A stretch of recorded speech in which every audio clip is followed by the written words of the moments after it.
வணக்கம் மக்களே, சற்றுமுன் கிடைத்த தகவல் ஒன்றை பார்க்க போகிறோம். எதிர்கட்சிக்கு புதுசாக கிடைத்த அதிர்ஷ்டம் ஒட்டுமொத்தமாக மாறியது. திடீர் தகவல். இந்த ஒரு தகவலை பற்றி தான் பார்க்க போகிறோம்.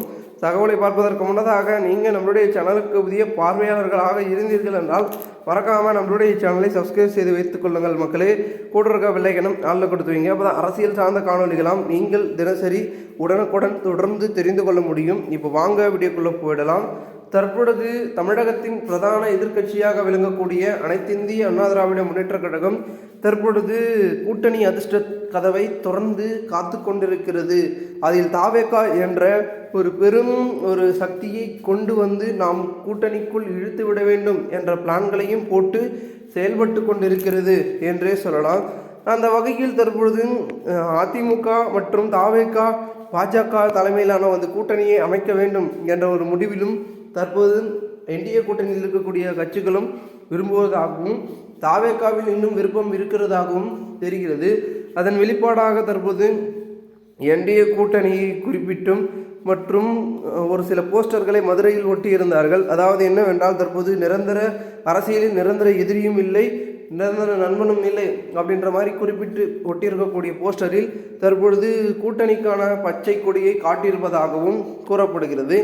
இந்த வகையில் தற்பொழுது இது அரசியல் வட்டாரத்தில் இந்த பேச்சுக்கள் அதிகமாக பேசப்படுகிறது. இதனால் பெருமிதத்தில் இருக்கக்கூடிய ஒரு சில விஷயங்கள் மாறிக்கொண்டிருந்தாலும் கூட மாற்றத்தையே விரும்பக்கூடும் அப்படின்றத பார்த்திங்கன்னா ஒரு பக்கம் பார்க்கப்படுகிறது. தமிழகத்தில் தற்பொழுது தளபதி விஜய் அவர்கள் எடுக்கக்கூடிய முடிவு மிக முக்கியத்துவம் வாய்ந்ததாக பார்க்கப்படுகிறது. ஏனென்றால் தற்பொழுது வரைக்கும் 4 முனை போட்டி என்று சொல்லிக் கொண்டிருக்கும் சூழ்நிலையில் அது இருமுனை போட்டியாக மாறப்போகிறதா இல்லை 3 முனை போட்டியாக மாறப்போகிறதா அப்படின்றது தெரியவில்லை. ஏன்னா விஜய் அவர்கள் கூட்டணி போகக்கூடிய சூழலில் நெருக்கடியிலும் இருப்பதாக கூறப்படுகிறது. சுற்றி நெருக்கடிகள் இருந்தாலும் கூட அவர் என்ன முயற்சிகளை எடுக்க போகிறார் அப்படின்றது தான் பார்த்திங்கன்னா பார்க்கப்படுகிறது.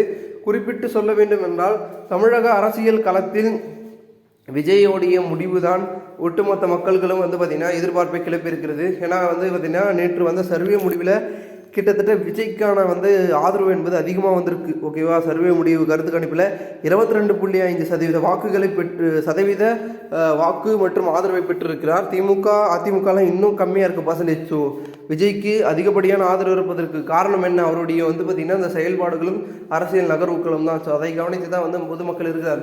சப்போஸ் இவர் கூட்டணி முடிவு எடுத்தார்னா அங்கே மக்கள்கள் கொஞ்சம் தடுமாற்றம் அடைவது உறுதியாக இருக்குமா, இல்லை என்ன நடக்க போகிறது அப்படின்றது தெரியல.